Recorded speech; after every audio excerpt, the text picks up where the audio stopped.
ሰላም ጤና ይስጥልን እጅጉን የተወደዳችሁና የተከበራችሁ ቤተሰቦቻችን እንደምን አላችሁልን? የዝውውር ጉዳዮች ላይ ብቻ ትልቅ ትኩረት አድርገን የምናቀርብበት የዛሬውን የዕለተ ሐሙስ የምሽቱን ፕሮግራማችንን በድጋሚ ይዘን ተገናኘን።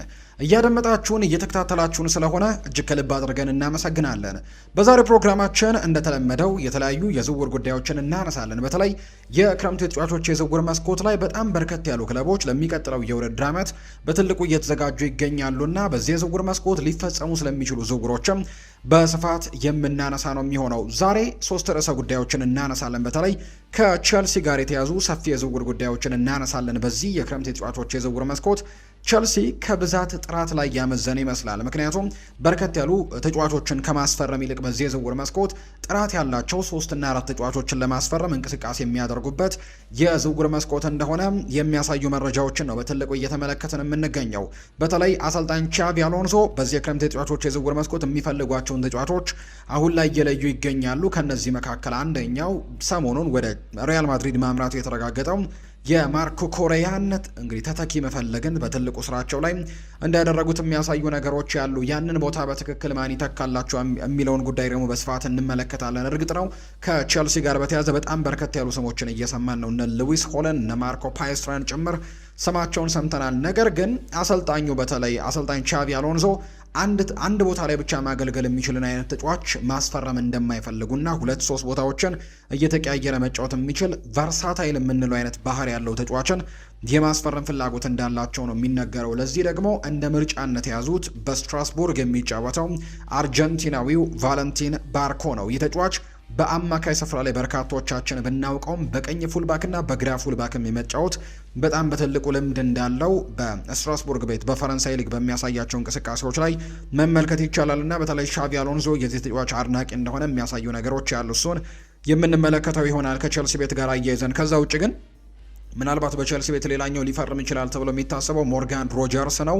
ቼልሲዎች እዚህ ተጫዋች ላይ በጣም ትልቅ ፍላጎት አላቸው። ነገር ግን የዚህ ተጫዋች ትልቁ ፍላጎቱ ግን ወደ አርሰናል ማምራት እንደሆነ እየተነገረ ነው። እንደውም አንዳንድ ለአርሰናል በጣም ቅርብ የሚባሉ የመረጃ ምንጮች እንደሚናገሩት ከሆነ ከአርሰናል የተሻሉ በጣም ጥሩ ኮንትራቶችን ያቀረቡለት ክለቦች ያሉ፣ ነገር ግን ተጫዋቹ ብቸኛው ፍላጎቱ አርሰናልን መቀላቀል ብቻ ነው የሚሉ ደግሞ የመረጃ ምንጮችን እየተመለከተን እንገኛለን። ነገር ግን ቼልሲ በዚህ የዝውውር መስኮት ከሚመለከታቸው የተጫዋቾች ዝውውሮች መካከል አንደኛው የሞርጋን ሮጀርስ ዝውውርም ሊሆን ይችላል የሚሉ ግምቶች እየወጡ እንደሚገኝ ነው የተገለጸው። ሌሎች ቦታዎችንም እንዲሁ ለማጠናከር ጥረቶችን ያደርጋሉ። በተለይ የግራውን የማጥቃት ክፍል በአይሃንድሮ ጋርናቾ እና በጄሚ ባይኖ ጌቲያንስ ቦታ ሌላ ጥሩ ተጫዋችም ለማምጣት እንቅስቃሴዎችን የሚያደርጉበት የዝውውር መስኮት ነው።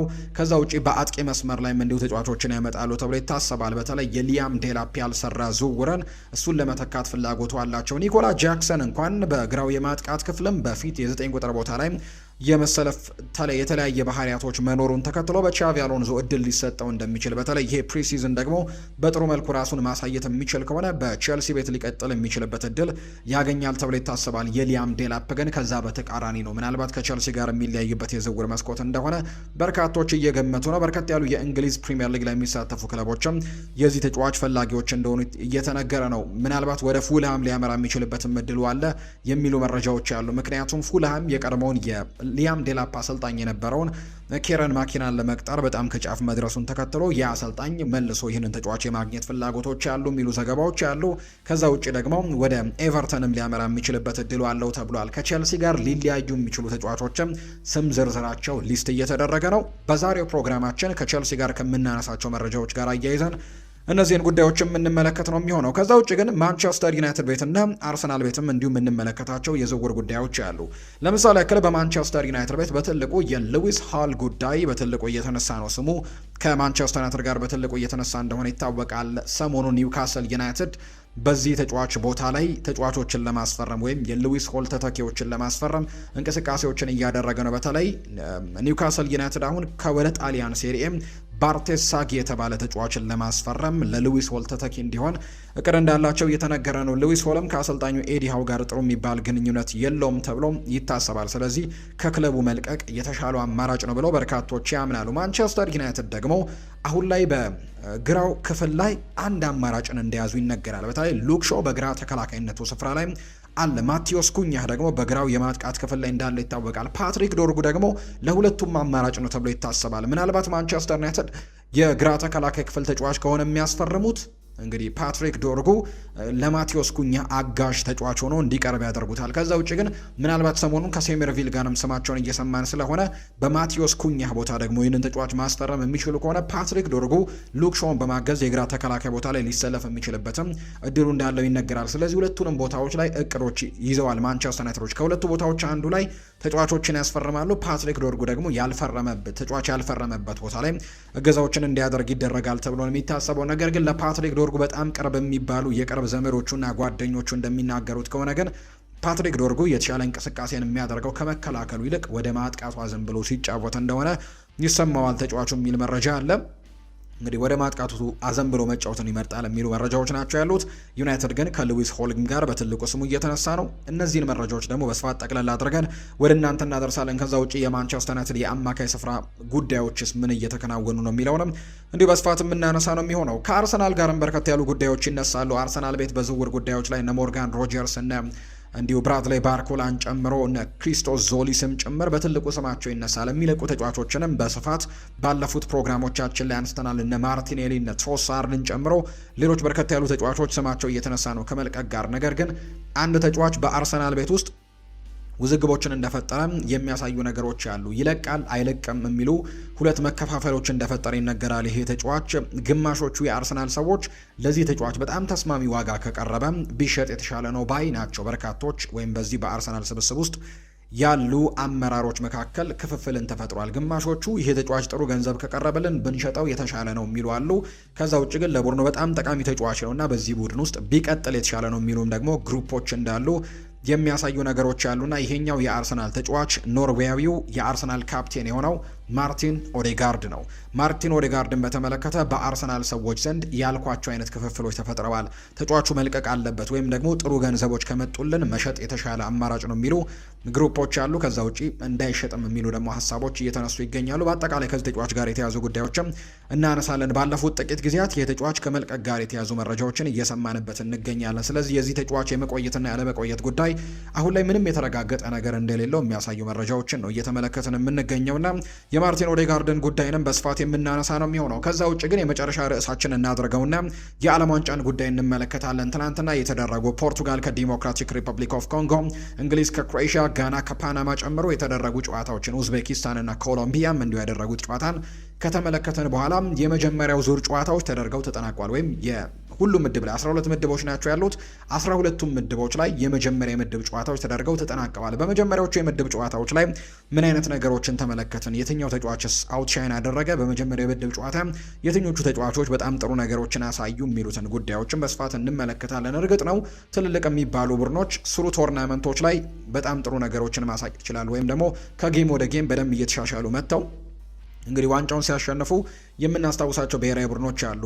በቶርናመንቱ ላይ በቆዩ ቁጥር ራሳቸውን በደንብ አፕዴት እያደረጉና እየገነቡ የሚሰሩ ብሔራዊ ቡድኖች እንዳሉ ይታወቃልና በመጀመሪያ የምድብ ጨዋታዎች ሁሉንም ነገር መደምደም አይቻልም። በቀጣዩ ጨዋታዎች ላይ የሚፈጠረውን ስለማናውቅ ለምሳሌ የ2010 ስፔን ብሔራዊ ቡድንን ማንሳት ይቻላል። በመጀመሪያው ጨዋታ በስዊዘርላንድ ብሔራዊ ቡድን 1-0 ተሸንፋ ነው የዋንጫው ባለቤት የሆነችው።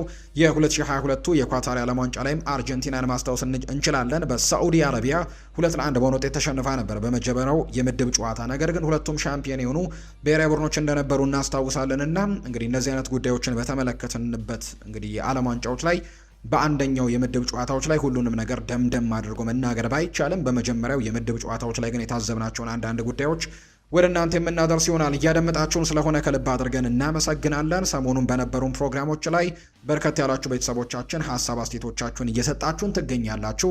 ከልብ አድርገን እናመሰግናለን። በዚህ ፕሮግራም ላይም ያላችሁን ሀሳብና አስተያየት ኮሜንት ቦክስ ላይ ልታጋሩን ትችላላችሁ። እኛም በፕሮግራማችን መጨረሻ መልሰን ወደ እናንተው እናደርሰዋለን። ሰሞኑን ካጋራችሁን መልእክቶች መካከል አንደኛው ይባም ታደሰ የተባለ ቤተሰባችን አርጀንቲና ይህንን ዋንጫ ወይም ይህንን የዓለም ዋንጫ ታሸንፋለች ሲል ሀሳቡን ሰጥቶናል። በተለይ የመጀመሪያውን የምድብ ጨዋታ ከተመለከተ በኋላ እና አርጀንቲና በኮከቧ ሊዮኔል ሜሲ 3 ግቦች ታግዛ ጨዋታውን ማሸነፏ ይታወሳልና ያንን ከተመለከተ በኋላ አርጀንቲና ይህንን ዋንጫ የምታሸንፍ ይመስለኛል ሲል ነው ግምቱን ያስቀመጠልን። ስለምትሳተፍ እጅግ ከልብ አድርገን እናመሰግናለን። እናንተም ውድ ቤተሰቦቻችን የዓለም ዋንጫ አሸናፊ ማን ሊሆን ይችላል? ግምቶቻችሁ ልታስቀምጡልን ትችላላችሁ።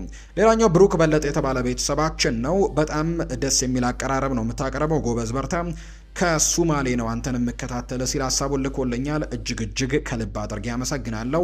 ስለምታበረታቱኝ ሀሳባችሁንም ስለምትልኩልኝ እጅግ ከልብ አድርጌ ነው የማመሰግናችሁ።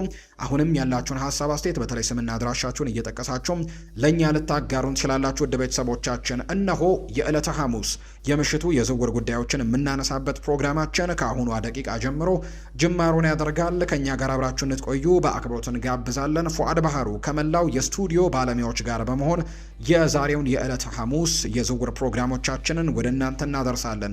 ሀሳብ አስተያየታችሁን እየሰጣችሁ ከኛ ጋር አብራችሁ እንድትቆዩ በአክብሮት እንጋብዛለን። እኛን ማበረታታት የምትፈልጉ ይህንን ቪዲዮ ላይክ እያደረጋችሁ ሁላችሁም እንድትጀምሩት ነው በአክብሮት የምንጋብዘው። ታዲያ ለቻናላችን ለመጀመሪያ ጊዜ ይህንን ቪዲዮ እየተመለከታችሁና ይህንን ቻናል ለመጀመሪያ ጊዜ የተቀላቀላችሁ ቻናላችንን ሰብስክራይብ እያደረጋችሁ ከዛ ውጭ የደውል ምልክቷን እየተጫናችሁ በየጊዜው የምንለቃቸውን አዳዲስ ስፖርታዊ ጉዳዮችን እንዲደርሳችሁ እንድታደርጉ በአክብሮት ነው የምንጠይቃቸው። ከመሸጋገሪያ በኋላ በቀጥታ ወደ ዝውውር ርዕሰ ጉዳዮቻችን እናመራለን። አብራችሁኝ እንድትቆዩ በአክብሮት ጋብዛለሁ። ከመሸጋገሪያ በኋላ እንገናኛለን። አብራችሁኝ ቆዩ።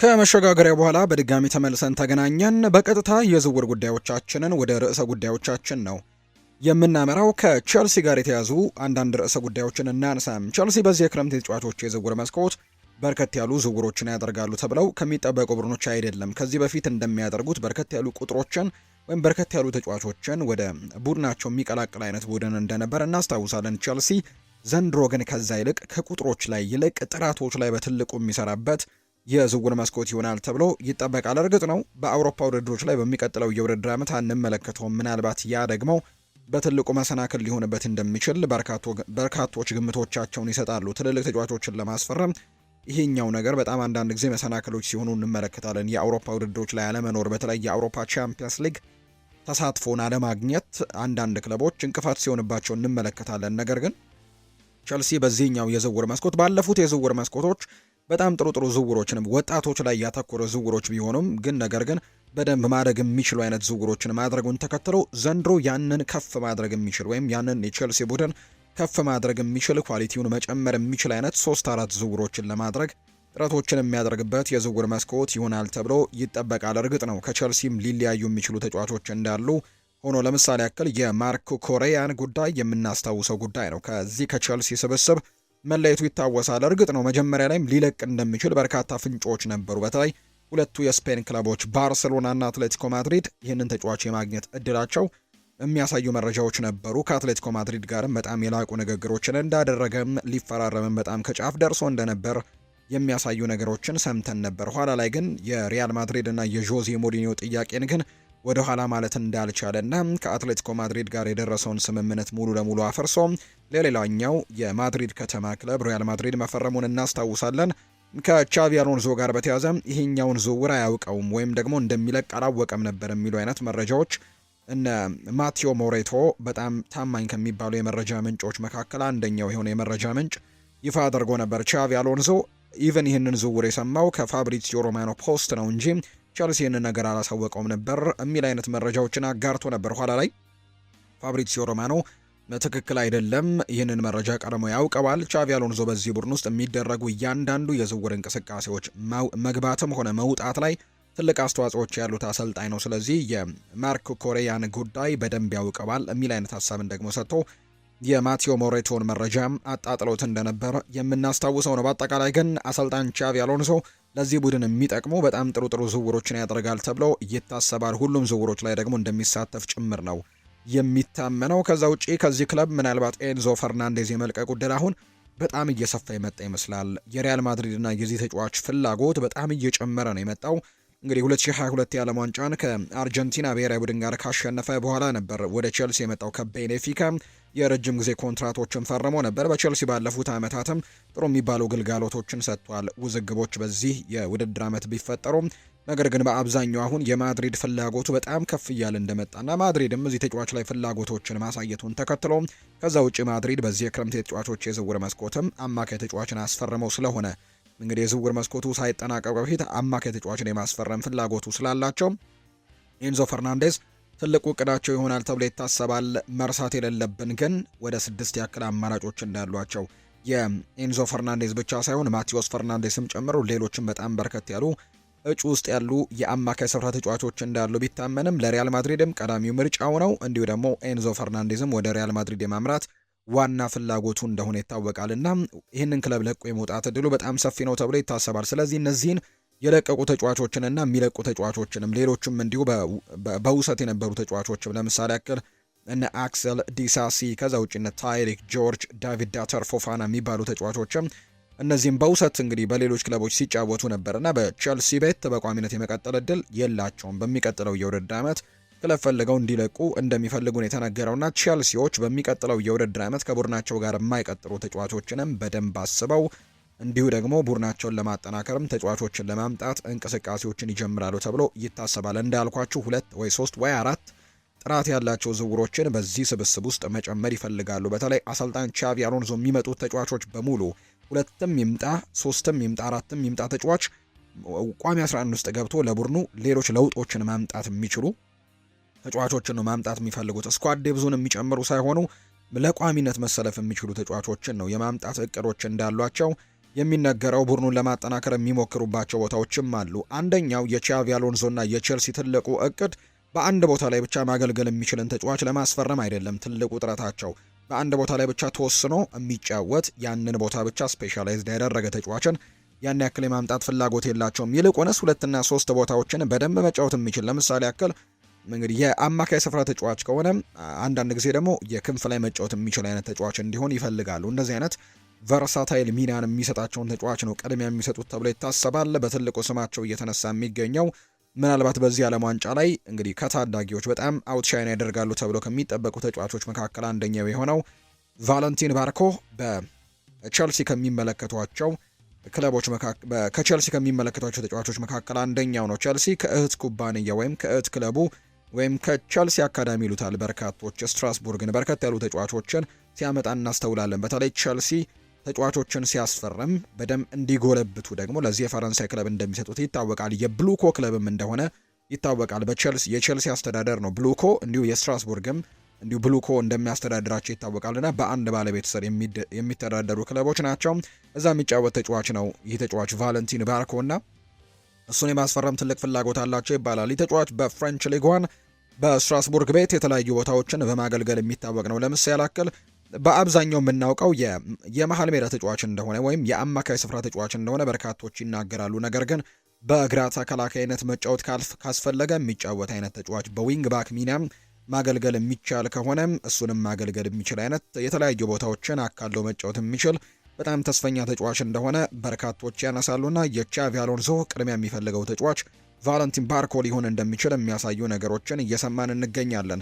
ከሱ በተጨማሪ ግን ሌሎች ተጫዋቾችንም ለማምጣት ሙከራዎችን ያደርጋሉ። ለምሳሌ ያክል በጄሚ ባይኑ ጊቲያንስ እና በአሌሃንድሮ ጋርናቾ በዚህ ውድድር ዓመት የቼልሲ ደጋፊዎች ደስተኛ የነበሩ አይመስልም። ደጋፊዎቹ ብቻ ሳይሆኑ እንዲሁ አሰልጣኞችም ጭምር በእነዚህ ሁለት ተጫዋቾች ደስተኛ አልነበሩም። በቼልሲ ቤት ያሳለፉ በዚህ የውድድር ዓመት የነበሩ አሰልጣኞችና ያንን ቦታ በሚቀጥለው የውድድር ዓመት ቼልሲዎች ሊያሻሽሉት ከሚገቡ ቦታዎች መካከል አንደኛው አድርገው በርካቶች እየቆጠሩት ይገኛሉ። ስለዚህ ለዛ ቦታ ትክክለኛ ተጫዋች ሞርጋን ሮጀርስ ነው ብለው በቼልሲ ሰዎች ዘንድ የታመነበት ተጫዋች ነው፣ ወይም እንደ ዋና ኢላማ የሚቆጥሩት ተጫዋች ነው ሞርጋን ሮጀርስን። ስለዚህ ሞርጋን ሮጀርስንም ለማስፈረም ጥረት ያደርጋሉ። የምናስታውሰው ነው አርሰናሎች እዚህ ተጫዋች ላይ በጣም ትልቅ ፍላጎት አላቸው። ከቼልሲ ይልቅ ተጫዋቹም አርሰናልን ይመርጣል ተብሎ ይታሰባል። ነገር ግን ቼልሲዎችን ተጫዋች በተለያዩ ነገሮች አድርገው ለማስፈረም ጥረቶችን የሚያደርጉበት የዝውውር መስኮት ሊሆን እንደሚችል ተነግሯል። በተለይ ግን ተጫዋቹ የተሻሉ ኮንትራቶችና የተሻሉ ጥያቄዎች ከተለያዩ ክለቦች ቢቀርብለትም ዋነኛው ፍላጎቱ ግን አርሰናልን እንዳደረገ እየተነገረ ይገኛልና ሞርጋን ሮጀርስን በተመለከተ ቼልሲ አነስተኛ የሚባል እድል ቢኖረውም እስከ መጨረሻው ግን ይህንን ተጫዋች ስለማስፈረም እንቅስቃሴዎችን ሊያደርግ ይችላል ተብሎ ይታመናል። ስለዚህ ተጫዋችም ምናልባት የምናውቀው ነው። በ10 ቁጥር ቦታ ላይ መጫወት የሚችል አይነት ተጫዋች ነው። በክንፍ መስመሮች ላይም በቀኝም በግራም ማገልገል የሚችል አይነት ተጫዋች ነው እና ከአንድ ቦታ በላይ ማገልገል ከሚችሉ ተጫዋቾች መካከል አንደኛው ነው ሞርጋን ሮጀርስ። ስለዚህ የቻቪ አሎንዞ ምርጫ ይሆናል ተብሎ ይታሰባል። ሌላኛው አርዳ ጉሌር ባለፉት ጊዜያት ከቻቪ አሎንዞ እንግዲህ ጋር ሲያዝ ሰምተናል፣ ወይም ከቼልሲ ጋር ስሙ ሲያዝ ሰምተናል። በቻቪ አሎንዞ በጣም ከሚወደዱ ተጫዋቾች መካከል አንደኛው ነው። ልክ ፍሎሪያን ቬርትስን በጀርመን ባየር ሌቨርኩዘን ሲጠቀምበት እንደነበረው ሁሉ በሪያል ማድሪድ አርዳ ጉሌርን ያንን ሚና ሰጥቶ ጥሩ ነገሮችን አድርጎ እንደነበር ይታወሳል። በቼልሲም ያንን አይነት ሚና መስጠት የሚፈልገው ተጫዋች ይኖራል ተብሎ ይታሰባል። ፍሎሪያን ቬርትስን እንደሚፈልግ ሲነገር ነበር፣ ነገር ግን እሱን ከሊቨርፑል አላቆ ማምጣት በጣም ከባድ ነው። እንዲሁ የአርዳ ጉሌርም ጉዳይ የመሳካት ዕድሉ በጣም ጠባብ ነው። ምክንያቱም ሪያል ማድሪድም ይህንን ተስፈኛ ተጫዋች የመልቀቅ ምንም አይነት ፍላጎት የለውም። ከዛ ውጭ ደግሞ አሰልጣኝ ዦዜ ሞሪኒዮም ቢሆኑ በሪያል ማድሪድ ለመስራት ከጓጉባቸው ተጫዋቾች መካከል ወይም ሊያገኟቸው ከጓጉ ተጫዋቾች መካከል አንደኛው ነው ይሄ ቱርካዊ ተጫዋች አርዳ ጉሌርና ስለዚህም ቼልሲዎችን ተጫዋች ያገኙታል ተብሎ አይታሰብም። ባሉት ተጫዋቾች ያንን ቦታ ለመስራት ሙከራዎችን ያደርጋል ተብሎ ነው የሚታሰበው አሰልጣኝ ቻቪ አሎንዞ። ሌላኛው ሊወስኑ የሚችሉት ጉዳይ በቀጣይ በቼልሲ ቤት ይቆያሉ፣ በውሰት የነበሩ ተጫዋቾች በቋሚነት ይፈርማሉ የሚሉትንም ጉዳዮች እቅዶችን ያወጣል ተብሎ ይታሰባል። በሚቀጥሉት ጥቂት ቀናቶች ውስጥ ወደ ስታንፈርድ ብሪጅ መጥቶ በሚቀጥለው የውድድር ዓመት ዝግጅቱን ይጀምራል ተብሎ ይታሰባል አሁን ካሉት ተጫዋቾች ጋር። ነገር ግን ሁሉ ነገር ቀድሞ ማለቅ አለበት። በቀጣይ ከሱ ጋር የሚሄዱ ተጫዋቾች፣ ከሱ እቅድ ጋር ያሉ ተጫዋቾች ተለይተው መታወቅ ይኖርባቸዋል ተብሎ ይታሰባል። ከነዚህ መካከል ጄሚ ባይኖ ጊቲያንስ እና ዳሪዮ ኢሶጉ በቼልሲ እቅድ ውስጥ የተካተቱ ተጫዋቾች ናቸው የሚሉ መረጃዎች እየሰማን እንገኛለን። ስለዚህ ለዚህ እንግሊዛዊ ተጫዋች ለጄሚ ባይኖ ጊቲያንስ እድል ሊሰጠው እንደሚችል የሚያሳዩ ነገሮች አሉ። ሌላኛው በአጥቂ መስመር ላይ መወሰን ያለበት ጉዳይ አለ ተብሎ ይታሰባል። የኒኮላ ጃክሰን እና የሊያም ዴላፕን ጉዳይ ቶሎ ውሳኔ መስጠት እንዳለበት በርካቶች ያነሳሉ። ሊያም ዴላፕ በዚህ የውድድር ዓመት ከቼልሲ ጋር ጥሩ የሚባለው የመጀመሪያ የውድድር ዓመትን አላሳለፈም። በኢፕስዊች ታውን ሊያም ዝቅ ባለው ቡድን በርከት ያሉ እድሎች በማይፈጠሩለት ቡድን ውስጥ 12 የፕሪሚየር ሊግ ጎሎችን ካስቆጠረበት የውድድር ዓመት በኋላ በጣም በርከት ያሉ ክለቦች ፈላጊዎቹ እንደነበሩ እናስታውሳለን። ማንቸስተር ዩናይትድ ጨምሮ ለዚህ ተጫዋች በጣም ትልቅ እንቅስቃሴዎችን ያደረጉበት የዝውውር መስኮት እንደነበር እናስታውሳለን።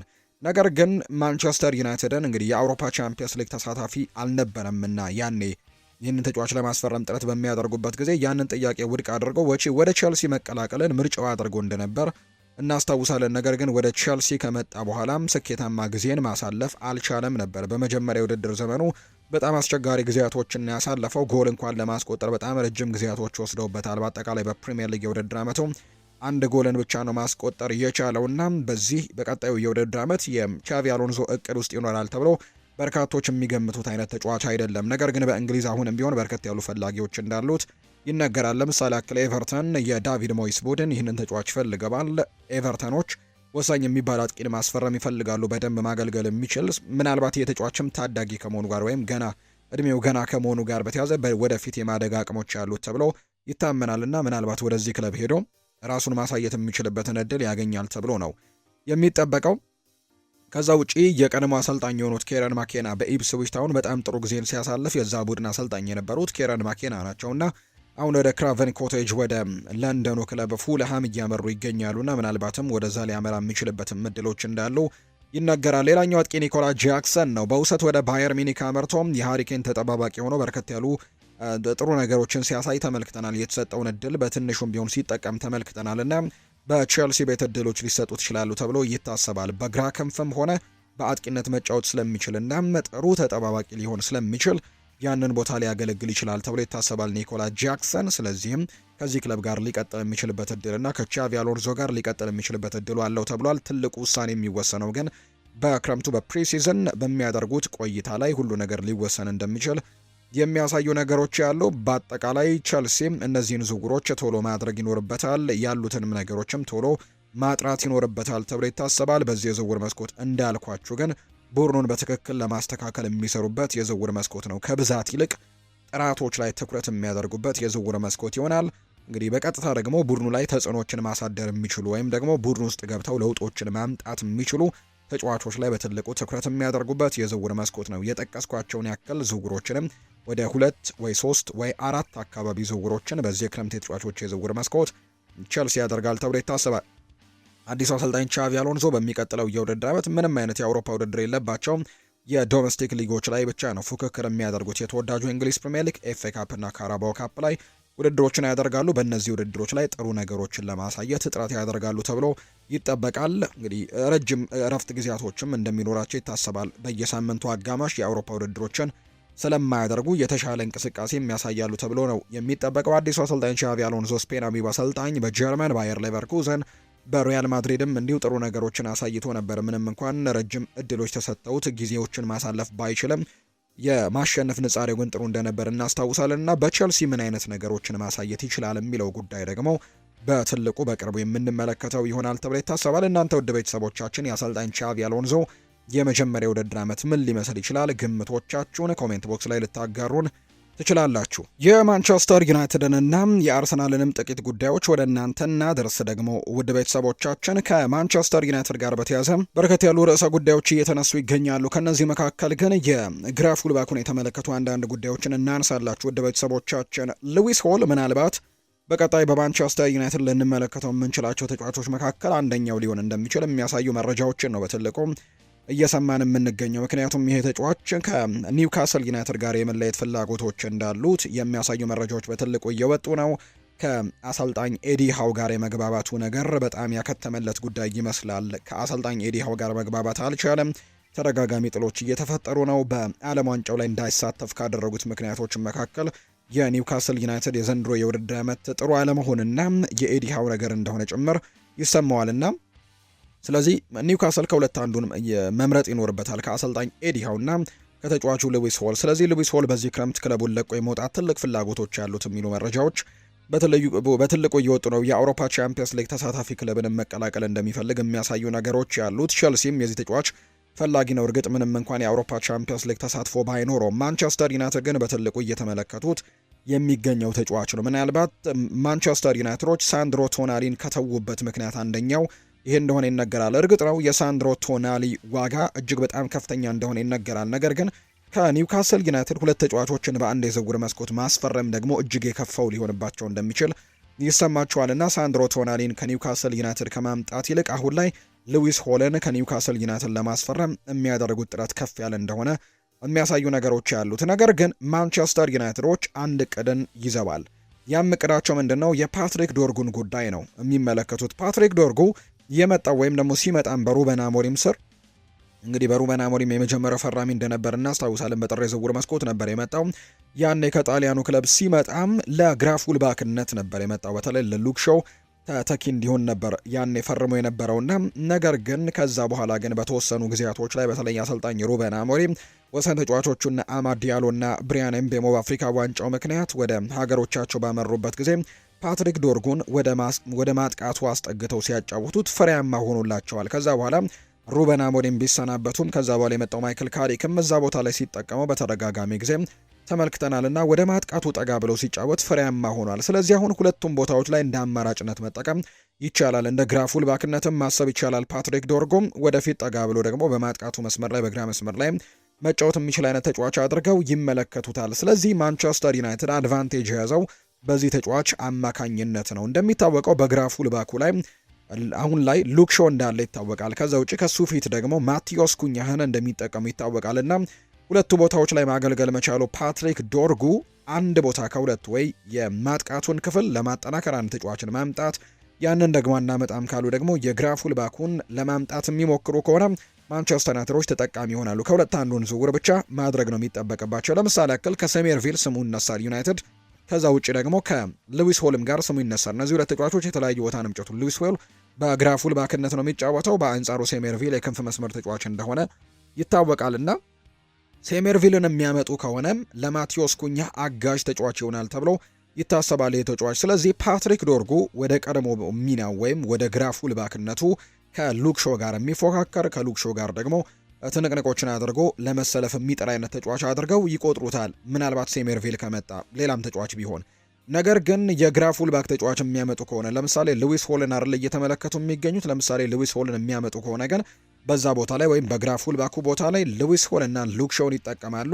ፓትሪክ ዶርጉን ደግሞ በዚህ የውድድር ዓመት በአንዳንድ ጨዋታዎች ላይ እንደተመለከትነው ወደፊት አስጠግተው እንዲጫወቱ ያደርጋቸዋል ተብሎ ይታሰባልና ስለዚህ ማንቸስተር ዩናይትዶች ከሁለቱ አንዱ ቦታዎች ላይ አንድ ተጫዋችን ለማምጣት ነው ጥረት ያደርጋሉ ተብሎ የሚታሰበው ፓትሪክ ዶርጉን ከሁለቱ አንዱ አማራጭ አድርገው ለመጠቀም ስለሚችሉ ያንን ነገር ለማስተካከል ይሞክራሉ ተብሎ ይታሰባል። ነገር ግን ሉዊስ ሆልን ለማስፈረም ዩናይትዶች በጣም ትልቅ ፍላጎት እንዳላቸው የሚያሳዩ ነገሮች ያሉ። ገና ታዳጊ ነው። በሚቀጥሉት ዓመታትም በጣም ጠንካራ አገልግሎትን መስጠት የሚችል አይነት ተጫዋች አድርገው ይቆጥሩታል። ነገር ግን ከኒውካስል ዩናይትድ ጋር ተጫዋችን ለማስፈረም መደራደር በጣም ጠንካራ ነገሮችን እንደሚፈልግ በርካቶች ያነሳሉ። ኒውካስል ዩናይትድ በጣም ጠንካራ ነው በድርድርና ትልልቅ ገንዘቦችን የሚጠይቅ አይነት ቡድን እንደሆነ በርካቶች ያነሳሉ። ስለዚህ ሉዊስ ሆልን ለማስፈረም ምናልባት የገንዘቡ ጉዳይ ኒውካስል ዩናይትድ የሚጠይቀው የገንዘብ መጠን በጣም ከፍተኛ ካልሆነባቸው በስተቀር ማንቸስተር ዩናይትዶች ይህንን ተጫዋች ለማስፈረም እንቅስቃሴዎችን የሚያደርጉበት እድሉ እንዳለ የሚያሳዩ ነገሮችን ነው በትልቁ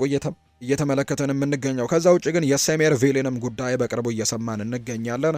ዩናይትዶች ይህንንም ተጫዋች ለማስፈረም ጥረቶችን ያደርጋሉ። ከዌስትሃም ዩናይትድ በዚህ የክረምት የተጫዋቾች የዝውውር መስኮት ሁለት ተጫዋቾችን ማለትም ሴሜር ቪልን እና እንዲሁም ማቲዮስ ፈርናንዴስን ለማስፈረም ጥረት ያደርጋሉ። ሁለቱንም በጋራ ለማስፈረም ነው ጥረት የሚያደርጉት። አሁን ላይ ዌስትሃም ዩናይትድ በፋይናንሻሊም ትንሽ ደከም የሚልበት ጊዜ ነው። ምክንያቱም ከፕሪሚየር ሊግ ወርደው ወደ ሻምፒዮንሺፕ እንዲሳተፉ ይደረጋሉ። ስለዚህ በዚህ ምክንያትም ምናልባት ዝቅ ያለ ነገር ወይም ዝቅ ያለ የፋይናንሻል ጉዳይ ሊገጥማቸው ይችላል። ምክንያቱም ፕሪሚየር ሊግ ላይ እንደሚሳተፉ ቡድኖች አይደለም እዛ ሊያገኙ የሚችሉት ወይም ደግሞ ፕሪሚየር ሊግ ላይ መሳተፍ የተሻሉ ጥቅሞችን እንደሚያስገኝ ይታወቃልና በሻምፒዮንሺፑ ያንን ነገር በደንብ ማግኘት አይችሉም።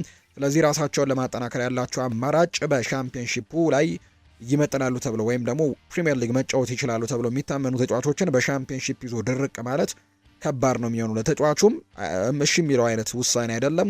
ከዛ ውጭ ለክለቡም የሚጠቅም አይነት ውሳኔ አይደለም። ስለዚህ ማቲዮስ ፈርናንዴስም ቢሆን ሴሜር ቪልም ከዌስትሃም ዩናይትድ የመልቀቃቸው እድል ምንም የሚያከራክር አይነት ጉዳይ ይሆናል ተብሎ አይጠበቅም። ስለዚህ ሴሜር ቪልን እንዲሁ ደግሞ ማቲዮስ ፈርናንዴስንም ይለቃሉ ተብሎ ይታሰባል። ትልቁ ነገር ይሄ ክለብ ከነዚህ ተጫዋቾች ስንት ነው ማግኘት የሚፈልገው የሚለው ጉዳይ ነው። አሁን ላይ ዌስትሃም ዩናይትድ ለመደራደር አቅሙን በደንብ አውጥቶ ለመደራደር የተወሰኑ ያዝ የሚያደርጉት ነገሮች ያሉት። አሁን ዝቅ ብሎ መገኘት ወይም ሻምፒዮንሺፕ ላይ መገኘቱ ተጫዋቾችን ከዚህ በፊት በፕሪሚየር ሊግ ላይ እንደነበረው ለቃለው አልለቅም በሚለው ጉዳይ ላይ ወይም ደግሞ እንደ ዴክላን ራይስ አይነት 105 ሚሊዮን ፓውንዶችን እንግዲህ ተቀብለው የሚለቁት አይነት ዝውውርን አሁን ማድረግ የሚችሉበት ጊዜ ላይ አይደለም። ለተወሰነ ጊዜ እርግጥ ነው በዛ ድርድር ውስጥ መቆየት ሊችሉ ይሆናል። ነገር ግን እስከ መጨረሻው በተጓዙ ቁጥር ግን ምናልባት ሪስኮችም ሊኖሩት ይችላሉ፣ ጠቀሜታዎችም ሊኖሩት ይችላሉ። ለማንቸስተርም ተመሳሳይ ነው።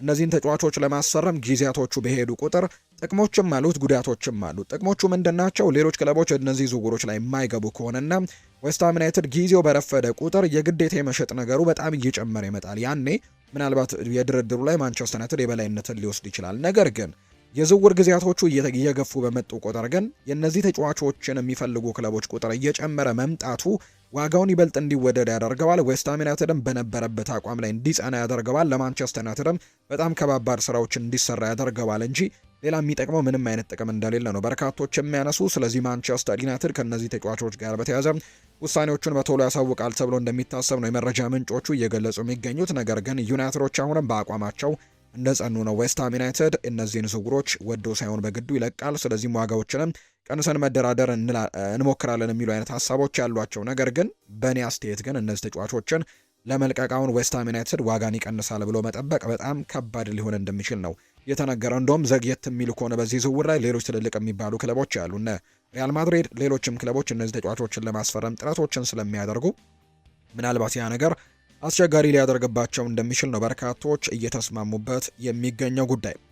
ሌላኛው ከአርሰናል ጋር የተያዙ ጉዳዮችን ስናነሳም የማርቲን ኦዴጋርድ ጉዳይ ይነሳል። ውድ ቤተሰቦቻችን ማርቲን ኦዴጋርድ በአርሰናል ቤት አሁን ክፍፍሎችን የፈጠረ ተጫዋች ነው ብለው በርካቶች እያነሱት ይገኛሉ። እንደ ምክንያትነት የሚጠቀሰው ጉዳይ ደግሞ ይሄ ተጫዋች ከዚህ ክለብ ጋር ይቆያል አይቆይም የሚለው ጉዳይ ነው አሁን እያከራከረ የሚገኘው።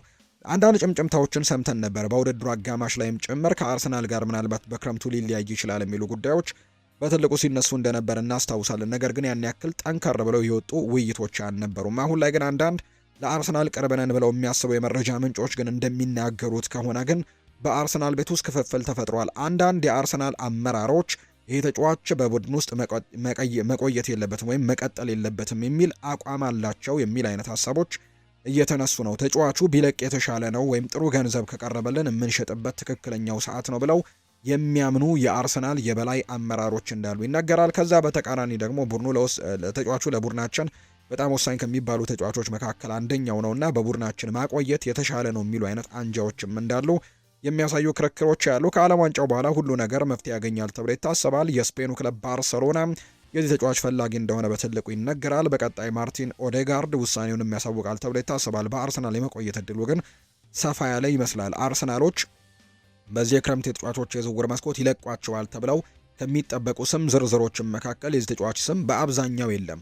በአብዛኛው አርሰናሎች የግራ ክንፍ ላይ የሚጫወቱ የነ ጋብሪኤል ማርቲኔሊ የነ ሊያንድሮ ትሮሳርድን ስም ነው በትልቁ እየሰማን የምንገኘው። ከዛ ውጪ እነ ቤን ዋይት እነ ክሪስቲያን ኖርጋርድ ከዚህ ክለብ ይለቃሉ ተብለው የሚጠበቁ እነ ኢታን ንዋኔሪ እነዚህን ጨምሮ ሊለቁ ይችላሉ። እነ ጋብሪኤል ሄሱስም ጨምሮ ማለት ነው ይለቃሉ ተብለው የሚታሰቡ ተጫዋቾች ስም ዝርዝር ይፋ ሲደረግ የማርቲን ኦዴጋርድን ስም በአብዛኛው አልተመለከትንም። ነገር ግን እንዳልኳችሁ ግን ጥሩ ገንዘብ ከቀረበልን ብንለቀው ይሻላል የሚሉ አይነት ግምቶች እየተሰጣቸው እንደሚገኝ ነው የመረጃ ምንጮቹ ይፋ እያደረጉ እንደሚገኙ ዘገባዎቹ እየጠቆሙ የሚገኙት። ከዓለም ዋንጫ ጋር የተያዙ ጥቂት ጉዳዮችን እናንሳም። የዓለም ዋንጫ ሆነ ሞቅ ደመቅ ብሎ ያልጠበቅናቸው ውጤቶች እየተመዘገቡበት እንዲሁ ደግሞ አንዳንድ በጣም ጠንካራ ብሔራዊ ቡድኖችን የተመለከትንበት ምን ያክል ግን በዚህ የዓለም ዋንጫ ላይ በርከት ያሉ ቡድኖች ወይም ደግሞ ደካማ የሚባሉ እንኳን ብሔራዊ ቡድኖች ምናልባት ኩራሳውን ካልሆነ በስተቀር አብዛኞቹ ብሔራዊ ቡድኖች ግን ልዩነቶቻቸው እየጠበቡ የመጡበት በተለይ የአፍሪካን ተሳታፊ ሀገራት ልዩነቶቻቸውን በደንብ ማጥበብ የቻሉበትን የዓለም ዋንጫን እያስመለከቱን ይገኛሉ። ሁለት የአፍሪካ ሀገራት በዚህ ዓለም ዋንጫ ከ10 ተሳታፊ ሀገራት መካከል ሁለቱ ድል ቀንቷቸዋል እንደሚታወቀው። ምክንያቱም በዚህ ውድድር ላይ የጋና ብሔራዊ ቡድን ትናንትና ሌሊት በተደረገው ጨዋታ ፓናማን አሸንፏል። ከዛ ውጪ ደግሞ የኮት ዲቮር ብሔራዊ ቡድንም ማሸነፉን እናስታውሳለን እና አፍሪካን ብሔራዊ ቡድኖች በዚህ እንግዲህ ነጥቦችን ወይም ሙሉ 3 ነጥቦችን ያገኙ ብሔራዊ ቡድኖች ናቸው እነዚህ ሁለት ቡድኖች። ከዛ ውጪ ጠንካራ የአፍሪካ ቡድኖችንም ተመልክተናል። ለምሳሌ ያክል እርግጥ ነው የሞሮኮ ብሔራዊ ቡድን ከብራዚል ብሔራዊ ቡድን ጋር በአቻ ውጤት ነው ያጠናቀቀው። ነገር ግን በጣም ጥሩ የሚባል ፐርፎርማንስን አሳይተው እንደነበር በርካቶች ይመሰክራሉ። ከብራዚል ብሔራዊ ቡድን ጋር በተደረገው ጨዋታ የሞሮኮ ብሔራዊ ቡድን የማሸነፍ እድሎችም ነበሩት ወይም ደግሞ ማሸነፍ የሚገባው ነበር ብለው የሚያስቡ በጣም በርከት ያሉ ሰዎች እንዳሉ ይነገራል። ካስመለከተው ጥሩ የሚባለው ፐርፎርማንስ አንጻር ማለት ነውና በጣም ጥሩ እንቅስቃሴዎችን ሲያደርግ የነበረ ብሔራዊ ቡድን ነው። እርግጥ ነው የተሸነፉ በጣም በርከት ያሉ ብሔራዊ ቡድኖች አሉ። የነ ሳውዝ አፍሪካ የአልጄሪያ ብሔራዊ ቡድንን ጨምሮ የተሸነፉ ብሔራዊ ቡድኖች አሉ። ከአፍሪካ ተሳታፊዎች እነ ዲሞክራቲክ ሪፐብሊክ ኦፍ ኮንጎ እና ኬፕ ቨርድ ደግሞ ከትልልቆቹ ቡድኖች ጋር ከፖርቱጋል እና ከስፔን ብሔራዊ ቡድን ጋር ጨዋታቸውን ያደርገው ነጥብ ተጋርተው የወጡባቸው መርሃ ግብሮችም እንደነበሩ እናስታውሳለን። የመጀመሪያው የምድብ ጨዋታዎች ሁሉም ተደርገው ተጠናቀዋል። ትናንትናም ሌሊቱን ነው የተጠናቀቁት። አብዛኞቹ የጠበቋቸውና ያልጠበቋቸው ውጤቶችም የተመዘገቡበት ጨዋታ አለም። በዚህ ውድድር ላይ በተለይ የክሪስቲያኖ ሮናልዶ ፖርቱጋል በርካታ ክርክሮችን አስነስታለች። በተለይ በጣም የሚጠበቅ አይነት ብሔራዊ ቡድን እንደሆነ ይታወቃል በዚህ ዓለም ዋንጫ ላይና ነገር ግን በመጀመሪያው ጨዋታ በዲሞክራቲክ ሪፐብሊክ ኦፍ ኮንጎ እንግዲህ ጨዋታውናቸው ውጤት ማጠናቀቋ ይበልጥ ደግሞ በጣም አስገራሚ የሆነው ጉዳይ ደግሞ እንዲሁ የምንም አይነት የጎል ዕድሎችን በአብዛኛው የጎል ዕድሎችን ያልፈጠሩበት ጨዋታ ነበር። በአብዛኛው ፖርቱጋልን ዘንድሮ የሚገምታት በአማካይ ስፍራው ላይ በጣም ጠንካራ ብሔራዊ ቡድን እንዳላትና በጣም የጎል ዕድሎችን የሚፈጥር አይነት ብሔራዊ ቡድን እንደሆነ አድርገው ሲቆጥሩት ነበር። ነገር ግን ያንን ነገር በዲሞክራቲክ ሪፐብሊክ ኦፍ ኮንጎ ጨዋታ ላይ ማድረግ አልቻሉም። እርግጥ ነው አብዛኞቹ ከክሪስቲያኖ ሮናልዶ ጋር የተያዙ መረጃዎችን ነው ዛሬ ከጠዋቱ ጀምሮ ሲያወጡ እንደነበር የተመለከትነው። አብዛኞቹ ትልልቅ የሚባሉ ሚዲያዎች ክሪስቲያኖ ሮናልዶን በፊት ገጽ ላይ አድርገው የተለያዩ ሀሳቦቻቸውን ሲያነሱ እንደነበር ተመልክተናል። ሮቤርቶ ማርቲኔዝ ግን ምላሹን ሰጥቷል። እንዴት የዓለማችንን የምንጊዜም ከፍተኛ ግብ አስቆጣሪውን ተጫዋች ጎል በምንፈልግበት ሰዓት እንዴት ቀይረን እናስወጣለን የሚል አይነት ሀሳብን ጭምር ነው እያጋራም የሚገኘውና አሁንም በቀጣዮቹ ጨዋታዎች ላይ ክሪስቲያኖ ሮናልዶን በቋሚ አስተላለፍ ውስጥ የሚቀጥልበት እድሉ እንዳለውና ያን ነገር እንደሚያስቀጥል የሚያሳዩ ፍንጮችን ነው የተናገረው አሰልጣኝ ሮቤርቶ ማርቲኔስ። በቀጣይ ጨዋታዎች ላይ ሁሉንም ነገር በመጀመሪያው ጨዋታ መደምደም እንደማይቻል ግን በርካቶችን ማሳመን የሚቻሉ አይነት ጨዋታዎችን ከዚህ በፊት ተመልክተናል። የክሪስቲያኖ ሮናልዶ ሀገር ፖርቱጋል በቀጣዮቹ ጨዋታዎች ላይ ተሻሽላ ትመጣለች ተብሎ ይታሰባል። ከዛ ውጭ ግን በዚህ ውድድር ላይ እነ ፈረንሳይ በጣም ጠንከር ብለው ተመልክተናቸዋል። የመጀመሪያው 45 የጨዋታ ክፍለ ጊዜ በሴኔጋል በጣም ተቸግረው እንደነበር የምናስታውሰው ነው። ነገር ግን ምስጋና ለኬሊያን ምባፔ፣ ለነ ማይክል ኦሊሴ ይግባና ጎሎችን ያስቆጠረው ብራድሊ ባርኮላና ኬሊያን ምባፔ ናቸው ግቦቹን ያስቆጠሩት። ነገር ግን የዚህ ጨዋታው ኮከብ የነበረው ማይክል ኦሊሴ ነበር። ጥሩ እንቅስቃሴዎችን አሳይቷልና የፈረንሳይ ብሔራዊ ቡድን የዲዲዬ ዴሾ ስብስብ እንግዲህ ስብስባቸውን በደንብ መቆጣጠር ካለባቸው ወይም ደግሞ ምናልባት በጣም ጥሩ ከዋክብቶች ካሉበት ብሔራዊ ቡድን አንደኛው ነው የፈረንሳይና ይህንን ስብስብ መቆጣጠር የሚቻል ከሆነ በጣም ረጅም ርቀቶችን መጓዝ እንደሚቻል የፈረንሳይ ብሔራዊ ቡድን ምናልባት ያንን ነገር ማድረግ ይኖርበታል። ለፖርቱጋልም ተመሳሳይ ነው። በጣም ጥሩ የሚባሉ ስብስቦች አሏት ፖርቱጋልና ያንን ነገር ግን በካልኩሌት ተደርጎ መጠቀም ይኖርባቸዋል ተብሎ ይታሰባል። ወይም ጥሩ እቅዶችን አሰልጣኝ ሮቤርቶ ማርቲኔዝ መንደፍ ይኖርበታል ተብሎ ይታሰባል። አርጀንቲናም በጣም ስኬታማ የሚባል የመጀመሪያ ምድብ ጨዋታዋን አድርጋለች። የአርጀንቲና ብሔራዊ ቡድን ከአልጄሪያ ከአፍሪካዊቱ ሀገር አልጄሪያ ብሔራዊ ቡድን ጋር ጨዋታውን አድርገው ነው 3-0 በሆነ ውጤት ማሸነፍ የቻለው። ሊዮኔል ሜሲ በዚህ ጨዋታ ላይ ሃትሪክ ሰርቷል፣ ሪከርድም ሰብሯል። በእድሜው አንጋፋው የዓለም ዋንጫ ሃትሪክ ሰሪ የሚል እንግዲህ ስምን አግኝቷል። ወይም ደግሞ በእድሜው ገፍቶ ሃትሪክ የሰራ በዓለም ዋንጫው ተጫዋች ሆኗል። ከዚህ በፊት ክሪስቲያኖ ሮናልዶ ነበር በስፔን ብሔራዊ ቡድን ላይ 2018 የዓለም ዋንጫ ላይ ሃትሪክ ከሰራ በኋላ ያኔ ነበር አንጋፋው ሃትሪክ ሰሪ የሚለውን ሪከርድ ይዞት የነበረው። አርጀንቲናዊው ሊዮኔል ሜሲ በዚህ ዓለም ዋንጫ ላይ ሃትሪክ መስራቱን ተከትሎ በእድሜ የገፋው ሃትሪክ ሰሪ የሚለውን ሪከርዱን መጋራት ችሏል። ከዛ ውጪ በሜሮስላቭ ክሎትሰም የተያዘውን የዓለም ዋንጫ የምንጊዜም ከፍተኛ ግብ አስቆጣሪ ሪከርድንም ጭምር መያዙንና መስበሩን ተመልክተናል። ወይም መጋራት ችሏል፣ እኩል መሆን ችለዋል። በቀጣይ ጨዋታዎች ላይ ጎል የሚያስቆጠር ከሆነ ደግሞ ሪከርዱን አርቆ የሚሰቅልበትን እድል ያገኛል። ነገር ግን ኬሊያን ምባፔ በጣም ቅርብ ነው ለዚህ ሪከርድ። 2 ጎሎችን ያስቆጥሯል። 14 ጎሎች ያሉት በአጠቃላይና ሪከርዱን ለመስበር እሱም በጣም ቅርብ እንደሆነ የሚያሳዩ ነገሮችን ነው እየተመለከተን የምንገኘው።